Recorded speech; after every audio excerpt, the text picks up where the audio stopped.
Bayangkan sebuah semenanjung yang telah terbagi dua selama puluhan tahun. Penuh ketegangan militer dan politik yang tak kunjung reda. Korea Utara dan Korea Selatan tetap menjadi salah satu wilayah paling sensitif di dunia. Konflik yang terjadi sejak berakhirnya Perang Korea pada 1953 itu belum benar-benar usai. Ketegangan antara kedua negara terus berlanjut dengan ancaman konflik besar yang selalu menghantui. Situasi ini melibatkan tidak hanya kedua Korea, tetapi juga kekuatan besar dunia seperti Amerika Serikat, China, dan Rusia. Pertanyaan besar muncul, apakah perang besar akan terjadi lagi di semenanjung Korea? Dalam video ini, kita akan membahas akar konflik, perkembangan terbaru, dan potensi masa depan antara Korea Utara dan Korea Selatan. Simak sampai akhir.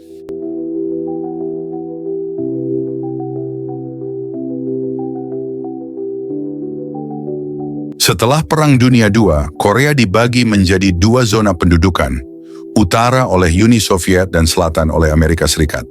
Perbedaan ideologi ini memicu ketegangan yang akhirnya berujung pada perang terbuka. Perang Korea meletus pada tahun 1950 ketika Korea Utara menyerang Korea Selatan, memulai konflik berdarah yang melibatkan pasukan internasional di bawah bendera PBB. Perang ini berlangsung hingga 1953 dengan gencatan senjata tanpa perdamaian resmi. Garis demarkasi militer, Demilitarized Zone (DMZ), dibentuk sebagai zona penyangga, namun kedua negara tetap saling curiga dan menyiapkan kekuatan militer besar. Perang Korea meninggalkan luka mendalam dan membentuk fondasi ketegangan yang terus berlanjut antara Korea Utara dan Korea Selatan. Konflik ini menjadi dasar dari rivalitas politik, militer, dan ideologi yang membayangi semenanjung hingga saat ini.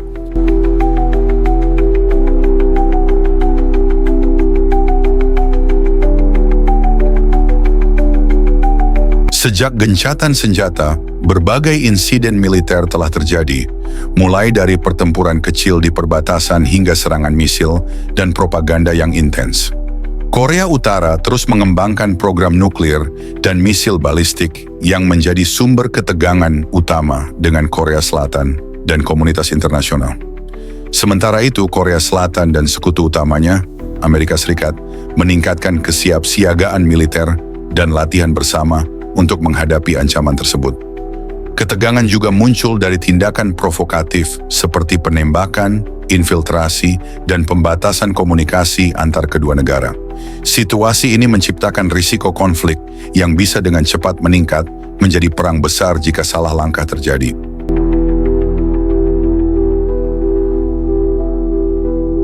Meskipun ketegangan tinggi, ada beberapa momen diplomasi yang mencoba meredakan konflik antara Korea Utara dan Korea Selatan. Dialog antar pemimpin kedua negara, pertemuan puncak, dan perjanjian sementara menjadi tanda harapan untuk perdamaian di semenanjung. Namun, implementasi kesepakatan ini sering terkendala oleh ketidakpercayaan dan perubahan politik dalam kedua negara. Dukungan dari kekuatan besar dunia juga memengaruhi dinamika diplomasi, dengan peran penting dari Amerika Serikat, China, dan Rusia. Upaya perdamaian tetap berjalan, walaupun prosesnya sangat kompleks dan penuh tantangan. Ketegangan berkepanjangan ini memberikan dampak besar bagi kehidupan rakyat di kedua negara. Di Korea Selatan, masyarakat hidup dalam kesiapsiagaan tinggi terhadap potensi perang. Sementara itu, rakyat Korea Utara menghadapi kondisi hidup yang sulit dengan isolasi internasional dan pengaruh militer yang kuat. Konflik ini juga memecah keluarga yang terpisah akibat pembagian semenanjung, menciptakan luka sosial yang mendalam. Dampak psikologis dan ekonomi dari ketegangan ini dirasakan oleh jutaan orang di kedua sisi perbatasan.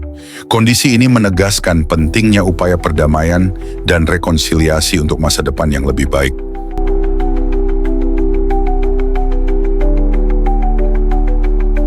Masa depan konflik Korea Utara dan Korea Selatan sangat bergantung pada dinamika politik, diplomasi, dan stabilitas regional. Pengembangan senjata nuklir dan strategi militer dari Korea Utara menjadi tantangan utama bagi perdamaian. Di sisi lain, ketegangan politik dalam negeri kedua negara bisa memperburuk situasi atau membuka peluang dialog baru. Risiko perang besar selalu ada, namun juga ada peluang bagi penyelesaian damai jika kedua pihak dan komunitas internasional bersatu. Kita harus terus mengamati perkembangan ini dengan harapan konflik bisa diselesaikan tanpa kekerasan lebih lanjut.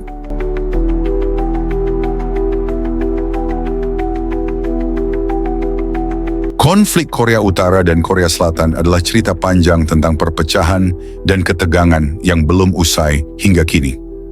Meskipun ancaman perang besar masih menghantui, harapan perdamaian dan rekonsiliasi tetap ada di antara rakyat dan pemimpin kedua negara. Sejarah ini mengajarkan kita pentingnya dialog, kesabaran, dan kerjasama internasional dalam menyelesaikan konflik.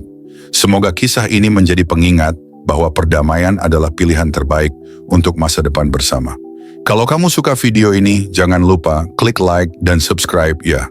Menurut kamu, apa langkah terbaik untuk menghindari perang besar di semenanjung Korea? Tulis pendapat kamu di kolom komentar. Jangan lupa share video ini ke teman-teman yang suka sejarah dan geopolitik supaya kita bisa diskusi bareng. Sampai jumpa di video berikutnya.